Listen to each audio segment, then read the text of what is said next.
1845, a Manchester, Hebden Bridge and Keighley Junction Railway was proposed, including a section along the Worth Valley, south of Keighley. Like so many schemes of that period of the railway mania, this came to nothing. But the Worth Valley inhabitants pursued the idea. In October 1861, a deputation of locals went to the Midland Railway at Derby, where it was agreed that if a local company, set up later that year as the Keighley and Worth Valley Railway Company, built a line within the valley, the Midland would operate it.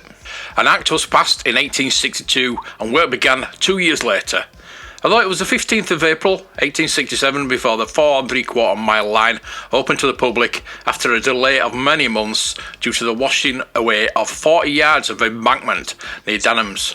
Other problems included the rebuilding of the Methodist Chapel, undermined by the construction of a 150-yard tunnel at Ingro. These difficulties had helped push the cost of the building of the line to over 3 times the original estimate of £36,000. The first train comprised 7 coaches for invited guests who adjourned for dinner at the Mechanics Institute, Haworth, a last-minute replacement for Bramwell Bronte's local hostelry, the Black Bull. The same day, public services began, with a timetable of 6 trains on a weekday and 2 on a Sunday. Stations were provided at Ingro, Denhams from September 1867, Oakworth, Haworth and Oxenhope on the single-track route, although enough land had been purchased for doubling. In 1881, the Midland bought the line.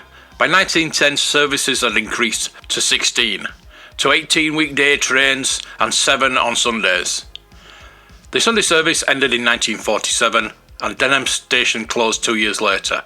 In 1959, BR applied to close the branch but was refused, and in June 1960 a full DMU service was introduced at 8 weekday trains and 5 extra on Saturdays. However, BR applied again to close the line the next year, this time successfully. And the last regular passenger train left Keighley at 11:15 p.m. on the 30th of December 1961, with around 150 passengers.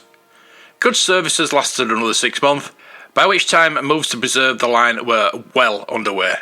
In March 1962, the Keighley and Worth Valley Railway Preservation Society was formed, and following the example of the Bluebell Railway in Sussex, attempted to lease the line. British Rail, however, insisted on selling the line, and after complex negotiations, this was agreed in September 1964.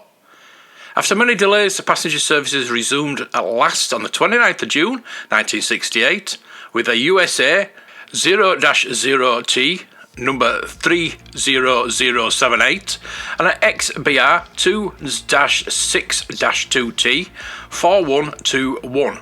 Initially, services were 7 trains on a Saturday and bank holidays and 6 on a Sunday, but these proved so popular that they were increased at the end of August to 9 and 7. Midweek summer services began in the next year, and passengers' numbers were greatly increased by the release of the film The Railway Children in 1970. By 1975, it was estimated that the yearly passenger numbers exceeded those in the British Rail's final year, 1961.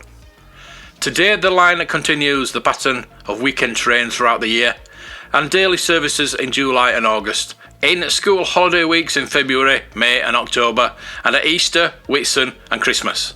As many as 11 trains each way run at summer weekends, taking 25 minutes for the 330-foot climb to Oxenhope, with gradients as steep as 1 in 58 at the sharp curve out of Keighley Station. The line is now back with its full complement of stations, with Oakworth, Haworth and Oxenhope essentially the original buildings.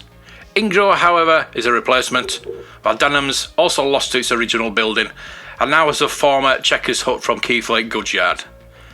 Over 300 locomotives are now based at the railway, both steam and diesel. 5 steam engines comprise the current service fleet, including 1 from the Taff Vale, the LMS and British Rail. Also, ex-Lancashire and Yorkshire 0-6-0, number 957, which features in the Railway Children film as the Green Dragon. Diesel locos are in use at Haworth and Oxenhope yards, with DMUs in particular available for service. There are also guest appearances by visiting locals, for instance ex-LMS Jubilee Class 4-6-0, number 5690, Leander, at 2006 Autumn Gala. The line has become well known through its use in films, including Yanks in 1978, as well as the ever popular Railway Children, and TV series such as Poirot and A Touch of Frost. Helped by its fine scenery and a Bronte connection at Haworth, the line remains one of the country's top railway-based tourist attractions.